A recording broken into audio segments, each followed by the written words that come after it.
Hello friends, आज हम cover करने वाले हैं अपने साइंस का चैप्टर 8 दैट इज हेरिडिटी।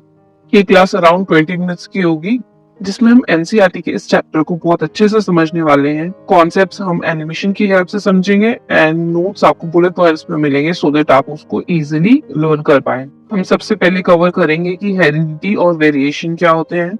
उसके बाद हम कवर करेंगे important terms that is chromosome, DNA, genes, traits, allele and genotype, phenotype. फिर हम देखेंगे मेंडल्स के 3 लॉ ऑफ इनहेरिटेंस, जो कि बहुत इंपॉर्टेंट टॉपिक है। इन लॉज को हम मोनोहाइब्रिड एंड डायहाइब्रिड क्रॉस की हेल्प से समझने वाले हैं।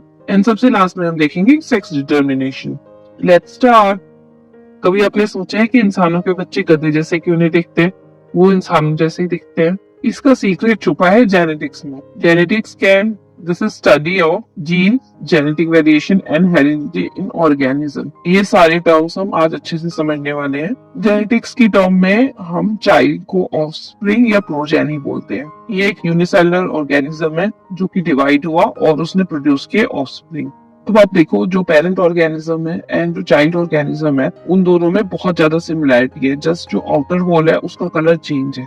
तो जो पेरेंट से ऑफस्प्रिंग में चीज डिफरेंट होती है उसको कहते हैं हम variation. That is the degree of difference between parents and offspring is called variation.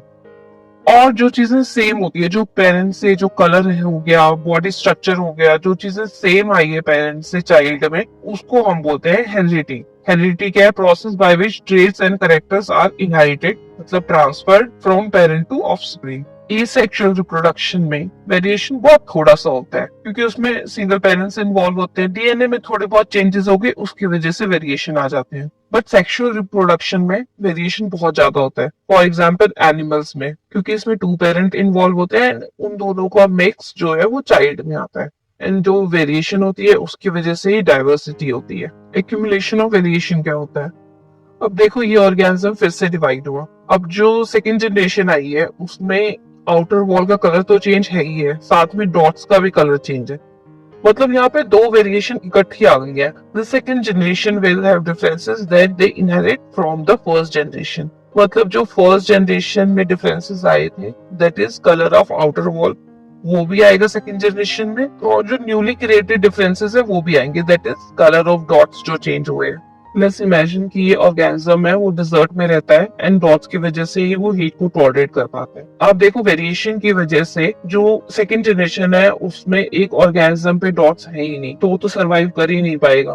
तो हम कह सकते हैं कि all the variations in species do not have equal chances of survival. कुछ वेरिएशंस गुड होते हैं तो वो सर्वाइव करते हैं एंड उनके चांसेस फर्दर रिप्रोड्यूस करने के ज्यादा होते हैं, और कुछ वेरिएशन बैड होते हैं जो कि नेचर डिस्कार्ड कर देता है। Survival of the fittest is for natural selection. Variation important भी होता है ऑर्गेनिज्म में, बिकॉज उसकी वजह से ऑर्गेनिज्म अडेप्ट कर पाता है एंड सर्वाइव कर पाता है इन changing environment and conditions. Variation ज्यादा डिटेल में हमारे सिलेबस में है नहीं इस बार, तो हम हेरिडिटी पे ज्यादा फोकस करेंगे। क्या आपको पता है हमारी बॉडी जो है वो ट्रिलियंस ऑफ सेल्स से बनी हुई है?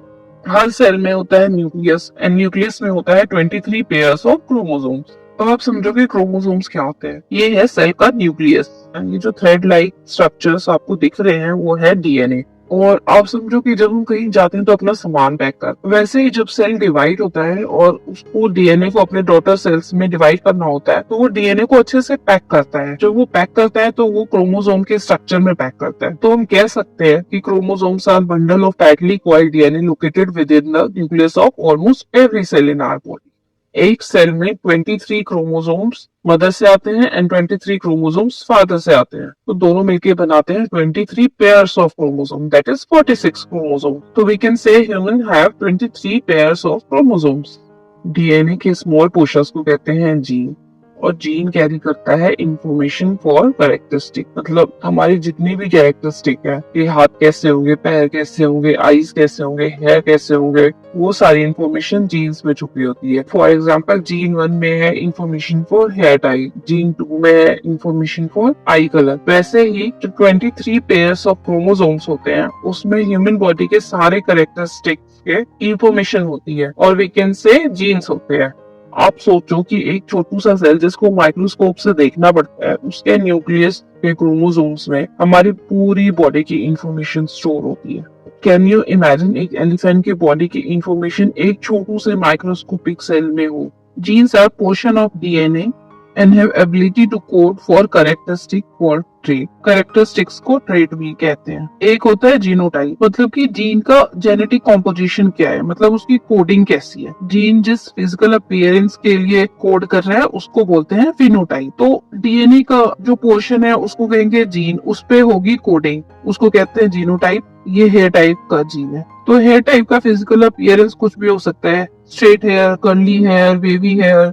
तो जो फिजिकल अपीयरेंस है उसको बोलेंगे फिनोटाइप। जीन वन रिस्पॉन्सिबल है हेयर टाइप की कोडिंग के लिए। अब जीन की कोडिंग कैसी है उस पर डिपेंड करेगा कि हेयर वेवी होंगे, कि स्ट्रेट होंगे या कर्ली होंगे। वैसे ही suppose gene two eye colour के लिए कोड करते हैं, तो आई कलर के वेरिएंट्स हो सकते हैं, लाइक ब्राउन आई, ब्लू आई, ग्रीन आई, ब्लैक आई एक्सेट्रा। तो एक ही जीन के जो वेरिएंट्स होते हैं उसको बोलते हैं एलील।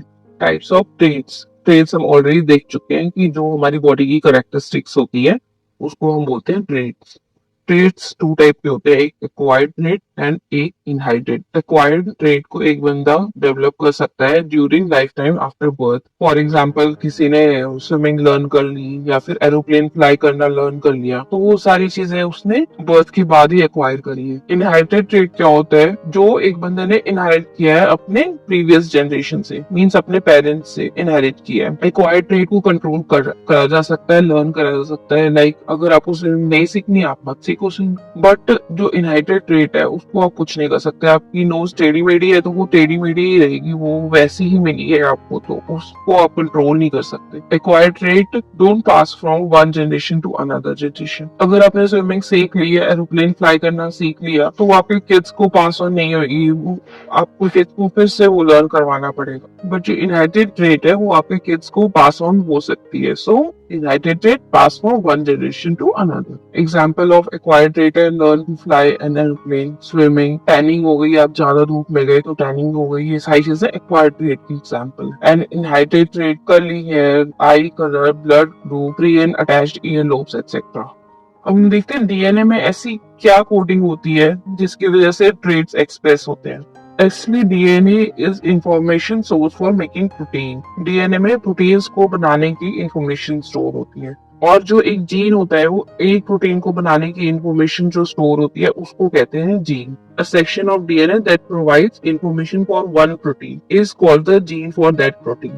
और एक्चुअली आपने देखा जीन्स ही कंट्रोल करते हैं ट्रेट्स को। जैसे हेयर टाइप का जीन है तो वो ही कंट्रोल करेगा कि हेयर टाइप वो स्ट्रेट होंगे, कर्ली होंगे, वेवी होंगे। मान लो ये एक जीन है और ये एक प्रोटीन के लिए कोड कर रहा है। फॉर एग्जाम्पल ये प्रोटीन जो है वो है enzyme for making hormones for plant height. अब ये एंजाइम अगर एफिशिएंटली वर्क करेगा तो लॉट ऑफ हार्मोन्स निकलेंगे और प्लांट की हाइट ज्यादा होगी। वहीं पे अगर ये एंजाइम ऑल्टर्ड है और ये लेस एफिशिएंटली वर्क करेगा तो लेस हार्मोन्स निकलेंगे और प्लांट की हाइट होगी शॉर्ट। हम कह सकते हैं कि ये जीन प्लांट हाइट को कंट्रोल कर रहा है, बट एक्चुअल में ये जीन एक प्रोटीन के लिए कोड कर रहा है जो कि प्लांट हाइट को अफेक्ट कर रहा है। अब हम एक क्विक रिकैप ले लेते हैं। सेल के न्यूक्लियस में होते हैं 23 पेयर्स ऑफ क्रोमोसोम, और क्रोमोसोम्स क्या होते हैं, टाइटली इक्वाइड डीएनए, और डीएनए पे होते हैं जीन्स।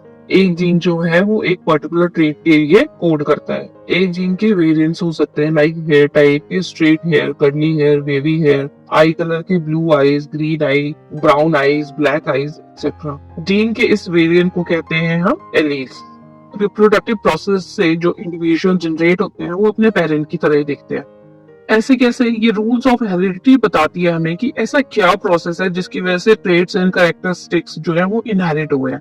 एक चाइल्ड में अपने पेरेंट के सारे बेसिक फीचर्स होते हैं, मींस इंसान का बच्चा इंसान जैसा ही दिखेगा, ना कि वो किसी गधे जैसा दिखेगा, बट वो एग्जैक्टली अपने पेरेंट जैसा नहीं होता, उसको कहते हैं वेरिएशन। अब आता है एक important concept, both the father and the mother contribute equal amount of genetic material to the child. Means father और mother equal amount of genetic material child को देते हैं। Genetic material means chromosomes. हमने already देखा था 23 chromosome आते हैं mother से एंड 23 क्रोमोसोम आते हैं फादर से, और दोनों मिलके बनाते हैं 23 पेयर्स ऑफ क्रोमोसोम। अब आप देखो कि एक पेयर ऑफ क्रोमोसोम जो होते हैं उसमें दोनों क्रोमोसोम्स पे सेम ही जीन होती है। मींस अगर मदर की क्रोमोसोम पे आई की जीन है तो फादर के क्रोमोसोम पे भी आई की जीन हो।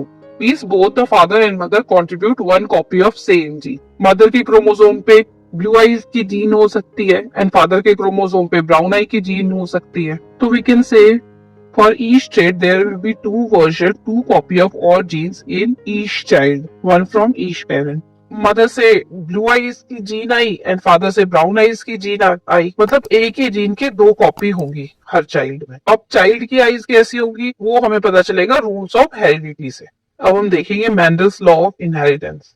मेंडल अंकल को हम फादर ऑफ जेनेटिक्स भी कहते हैं। एक दिन मटर पनीर खाते खाते उनको मटरी आइडिया आया। उन्होंने एक्सपेरिमेंट्स कर डाले मटर पे using some contrasting visible characteristics. अब उन्होंने मेनली 7 कैरेक्टरिस्टिक्स पे एक्सपेरिमेंट्स करे थे। Tall plant, short plant, round seed, wrinkle seed, yellow seed, green seed, inflated pod, constricted pod, green pod, yellow pod, purple flower, white flower, axial flower, terminal flower. और अपने experiments के basis पे उन्होंने दिए 3 laws for sexually reproducing organism. अब हम देखेंगे monohybrid cross. Mono means जिसमें हमने ओनली वन जीन को कंसीडर किया। यहाँ पे हमने कंसीडर किया जीन फॉर प्लांट हाइट, और हमने ये देखा था कि एक ही जीन के डिफरेंट वैरायटी हो सकती है। तो यहाँ पे हमने for study purpose plant height की 2 वैरायटी को कंसीडर किया है, one capital T for tall plant, another small t for short plant. हमने ये भी देखा था कि एक ही चाइल्ड में एक ही जीन की 2 कॉपीज होती है, वन कॉपी आती है मदर से, वन कॉपी आती है फादर से, और ये डिफरेंट भी हो सकती है और सेम भी हो सकती है। मेंडल जी ने एक टॉल हाइट प्लांट लिया और एक शॉर्ट हाइट प्लांट लिया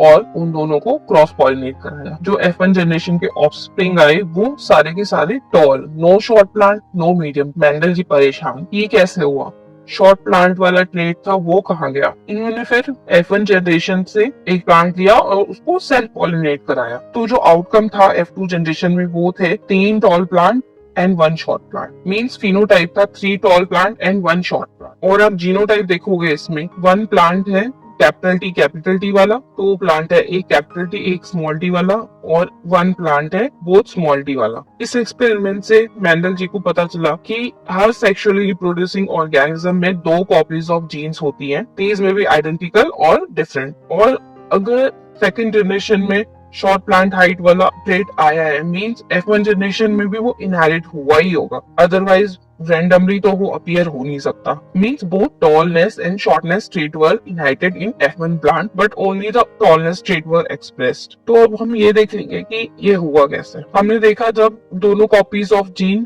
कैपिटल T थी तो वो प्लांट टॉल हुआ, दोनों कॉपीज ऑफ जीन जब स्मॉल t थी तो वो प्लांट शॉर्ट हुआ, और जब एक कॉपी कैपिटल T और एक कॉपी स्मॉल t थी इस केस में क्या होगा, ये कैसे पता चलेगा कि प्लांट जो है वो टॉल होगा या फिर शॉर्ट होगा। हमने ऑलरेडी देख लिया है कि मिक्स नहीं एक्सप्रेस होता, या तो कैपिटल T एक्सप्रेस करेगा मतलब टॉल हाइट प्लांट होगा, या फिर स्मॉल t एक्सप्रेस करेगा मतलब शॉर्ट हाइट प्लांट होगा। तो यहाँ पे आता है एक कॉन्सेप्ट डोमिनेंट ट्रेट वाला। इसमें अगर सिंगल कॉपी ऑफ एलील भी प्रेजेंट होगी तो वो खुद को एक्सप्रेस करेगी। इसको हम नोट करते हैं कैपिटल लेटर से। मींस यहाँ पे आपने देखा एक कैपिटल T है एक स्मॉल t है, उसमें सिर्फ टॉल प्लांट हाइट एक्सप्रेस हुई है। मींस कैपिटल T जो है वो डोमिनेंट ट्रेट है। और एंड जो रिसेसिव ट्रेट होता है, जब both copies of gene recessive trait वाली जीन होगी, मींस स्मॉल t होगी, तभी प्लांट की हाइट शॉर्ट हो पाएगी, तभी वो खुद को एक्सप्रेस कर। Means both copies needed to express itself. Recessive traits को हम डिनोट करते हैं स्मॉल h। मेंडल जी ने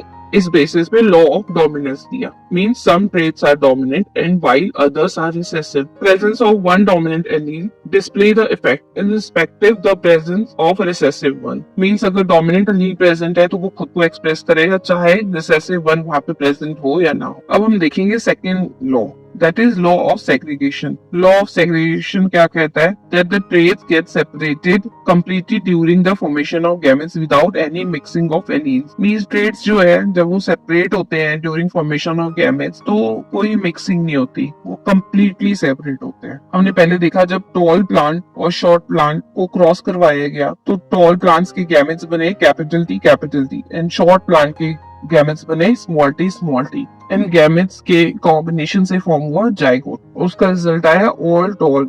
अब आपको पता है कि कैपिटल T और स्मॉल t की प्रेजेंस में कैपिटल T ही खुद को एक्सप्रेस करेगा, इसलिए सारे के सारे F1 जनरेशन प्लांट्स टॉल थे, कोई भी मीडियम हाइट का नहीं था। मींस मिक्सिंग ऑफ एलील्स यहाँ पे नहीं हुई है। Here, tall and short trait get separated completely during the formation of gamete without any mixing of allele. अब हम देखेंगे third law, that is law of independent assortment. Law of independent assortment क्या कहता है? That alleles of two or more different genes get sorted independently of one another during gamete formation. Means two different genes के alleles जो है वो independently ही sort होते हैं during gamete formation. ऐसा नहीं होगा कि गैमेट फॉर्मेशन के टाइम पे एक जीन का अलील दूसरे जीन के अलील को हाथ पकड़ के ले जाएगा, चल भाई तू मेरे साथ। नो, वो इंडिपेंडेंटली ही सॉर्ट होंगे। ऐसा क्यों होता है? बिकॉज एक ही लॉन्ग थ्रेड ऑफ डीएनए पे सारे जीन्स नहीं होते, वो इंडिपेंडेंट पीसेस में एग्जिस्ट करते हैं, जिसको कहते हैं क्रोमोसोम। यहाँ पे हम जस्ट स्टडी पर्पस के लिए कंसिडर कर रहे हैं कि एक क्रोमोसोम पे एक ही जीन है, अदरवाइज इन रियलिटी एक क्रोमोसोम पे थाउजेंड्स ऑफ जीन होते हैं and each cell will have two copies of each chromosome. एक आता है मेल से, एक आता है फीमेल पेरेंट से। जर्म सेल जितने भी पेयर ऑफ क्रोमोसोम्स होते हैं उनसे एक एक क्रोमोसोम उठा लेते हैं, और जब जर्म सेल्स कंबाइन होते हैं, जाइगोट फॉर्म करते हैं, तो वो रिस्टोर कर लेते हैं normal number of chromosomes in progeny. For example humans में 46 क्रोमोसोम्स होते हैं, मींस 23 पेयर ऑफ क्रोमोसोम्स होते हैं। जब वो जर्म सेल फॉर्म होते हैं उसमें ओनली 23 क्रोमोसोम्स होते हैं, और हमने देखा है कि 23 क्रोमोसोम जब मदर के जर्म सेल से आते हैं एंड 23 क्रोमोसोम जब फादर के जर्म सेल से आते हैं, तो वो कंबाइन होकर बनाते हैं 23 pairs of chromosome, that is 46 pair of chromosome, जो कि नॉर्मल नंबर ऑफ क्रोमोसोम होता है एक सेल में। अब हम देखेंगे डाई हाइब्रिड क्रॉस, मींस यहाँ पे हम 2 जीन्स को कंसीडर कर रहे हैं। हम यहाँ पे देखेंगे कि मेंडल कैसे लॉ ऑफ इंडिपेंडेंट असॉर्टमेंट तक पहुंचा। यहाँ पे हम एक जीन कंसीडर करते हैं फॉर सीड शेप, जिसमें डोमिनेंट ट्रेट है R, that is round, and recessive है small r, that is wrinkled. Gene 2 हम कंसीडर कर रहे हैं सीड कलर के लिए, जिसमें कैपिटल वाई है yellow and small y, that is recessive 1 है ग्रीन। एक प्लांट लिया हमने जिसमें की सीड शेप राउंड है, that is capital R, that is dominant trait है, एंड सीड कलर है ग्रीन, दैट इज रिसेसिव। इसके क्रोमोसोम में कैसे दिखेंगे ये? एक क्रोमोसोम पे होगा सीड शेप का जीन एंड दूसरे क्रोमोसोम पे होगा सीड कलर का जीन। और वैसे ही हम सेकंड प्लांट हमने कंसीडर किया wrinkle shape and yellow seed. अब फर्स्ट प्लांट में से जर्म सेल फॉर्म हुआ, तो उसने दोनों पेयर में से एक एक क्रोमोसोम उठाया और जर्म सेल फॉर्म किया। वैसे ही सेकंड प्लांट ने भी जर्म सेल फॉर्म किया एक एक क्रोमोसोम को उठा के, एंड दोनों का क्रॉस पॉलिनेशन करवाया गया और दोनों के कॉम्बिनेशन से बना जाइगोट, और जाइगोट में 4 क्रोमोसोम फिर से रीस्टोर हो गए, जिससे कि रिजल्टेंट प्लांट हुआ राउंड एंड येलो सीड, जो कि था फर्स्ट जनरेशन। उसके बाद मेंडल ने फर्स्ट जनरेशन को फिर से सेल पॉलिनेशन करवाया, जिसमें मेल गैमेट्स के डिफरेंट कॉम्बिनेशंस ये सारे आए एंड फीमेल गैमेट्स के डिफरेंट कॉम्बिनेशंस ये सारे आए।